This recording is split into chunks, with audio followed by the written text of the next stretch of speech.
This is Radio Free Hillsdale, 101.7 FM. I'm Scott Bertram, and with me right now is Senator Mike Shirkey. He is the Senate Majority Leader.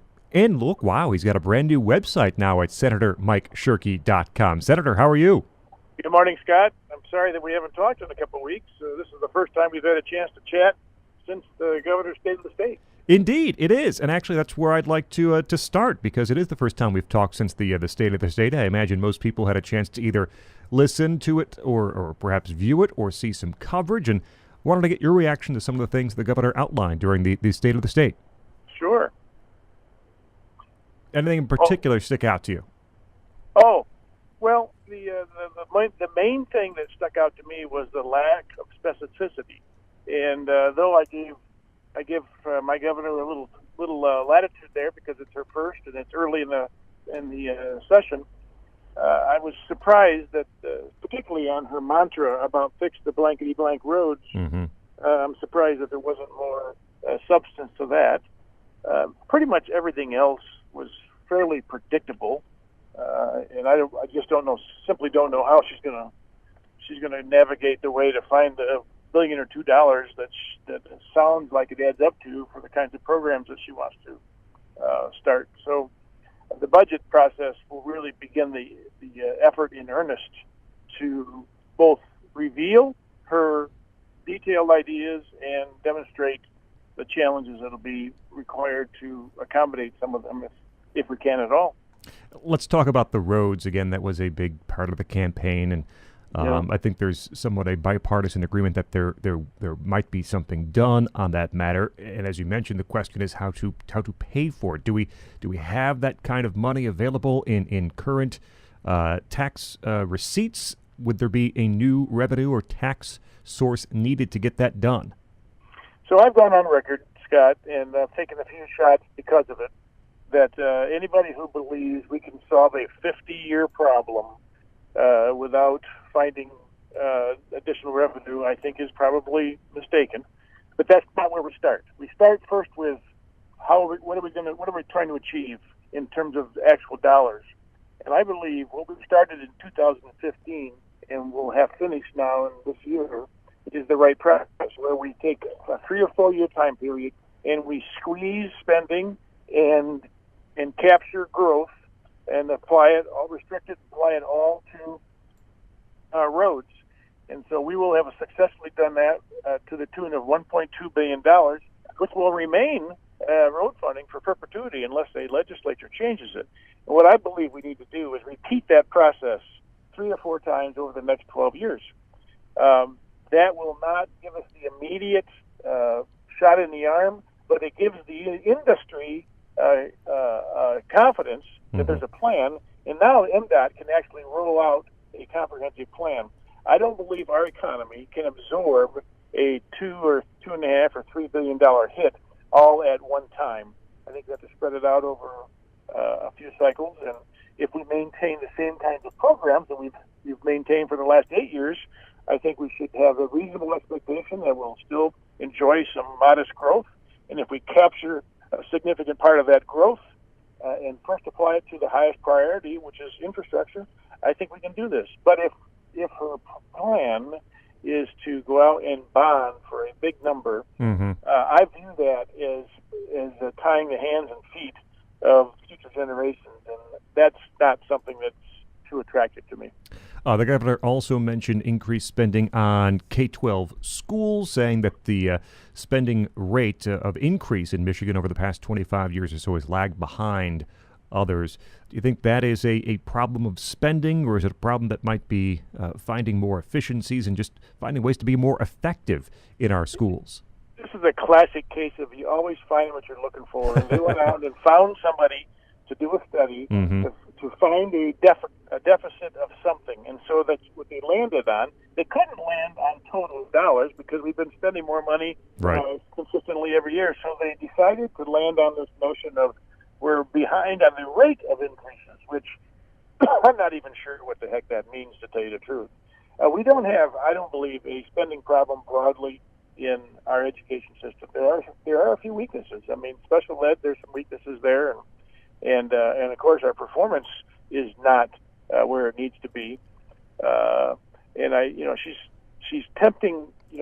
She offered up this notion of free community college. Right. Well, that's addressing a problem after it's already been created.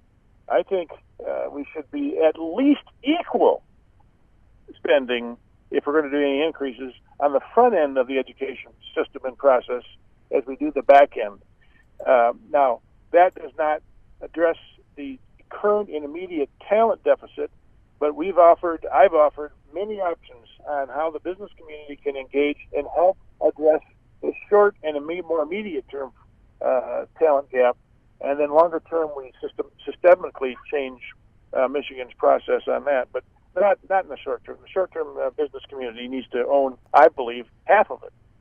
So, but I am interested in changing the conversation, Scott, to two things. One is, I think the primary education program in Michigan, we should start talking about it becoming a balanced calendar, year-round type of school.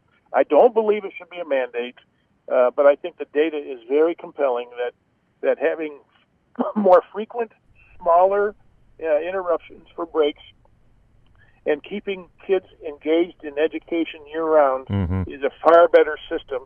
And in particular, in the lower L areas, Scott, where we have cohorts of kids within the classrooms that need a little special attention, not special education, special attention. Having those 2-week breaks every 2 months helps provide that opportunity, and teachers, we may have to spend a little money to provide some of those resources, but having teachers not take it away from the general classroom and provide that extra help to the ones that really need it during those breaks, I think provides a great opportunity for us to, close up some of these performance gaps that we've been chronically experiencing. Senator Mike Shirkey with us here on Radio Free Hillsdale, 101.7 FM. Before we get off the topic of education quickly, we've had quite the winter here in Michigan with snow and ice and also the extreme cold. Many schools have had to cancel classes more so than usual. There's been some question about whether or not Lansing might excuse some of those snow days. What do you think about that? Well, right now they have a latitude of 6 days. They can apply for a waiver for 3 more days, which makes it 9. And that's all within the current law. I don't think we should do more than that. I mean, we just talked about the fact that we're not performing in the way that we all need. We think we need to, and so I feel bad that we've had an interestingly challenging winter. Some school districts, like Ionia, for instance, they are at their 19th day off now. Wow! So it's not insignificant, but that's another argument in my mind for having a year-round program, because now you're able to absorb those kinds of interruptions over the full calendar year, not just artificially within a couple 3 months, which does make it very difficult. So I'm not very interested in forgiving more days than 9. I think that kids need everything in school that they can get. And I'm very much not interested in doing it piecemeal, 10 minutes here, 10 minutes there, because that doesn't pass any logic test. So I'm probably going to be a bit of a stinker on this one, because my heart hurts because it's major interruption. Yeah. But maybe we should have not had those winter weekend schedules off, and maybe we should have gone to school on those Fridays and Mondays instead of taking them off. So there's other ways to do this, and I don't think we should be taking days away from kids. Senator Mike Shirkey with us here on Radio Free Hillsdale, 101.7 FM. Senator, let's close with this, and that is Governor Whitmer has gone on the record asking for changes to the Medicaid requirements, the job work requirements for Medicaid, some Medicaid recipients in Michigan, which passed this past year. I believe he's also even met with Trump administration officials since then about changes she wants to see in that law. You were one of the main drivers for that change while in the state Senate this past cycle. Do you have any interest in making changes to what's now law? I will make changes after we've had it implemented, and we've learned from experience where we may have we may deserve some changes. But to just arbitrarily or anticipate problems before it's even been implemented, I think it's a problem. I think it's a mistake. What she draws comparison to is the experience that they've had in Arkansas, but there's some dramatic differences there. And the biggest one being this: Arkansas, the legislature passed work requirements. It was passed by the Trump administration, and then they implemented in 3 months. And so they didn't really take the time, I think, necessary to do that properly to ensure that it's not a burdensome process. Mm-hmm. And the reporting has been very convoluted and complex in Arkansas.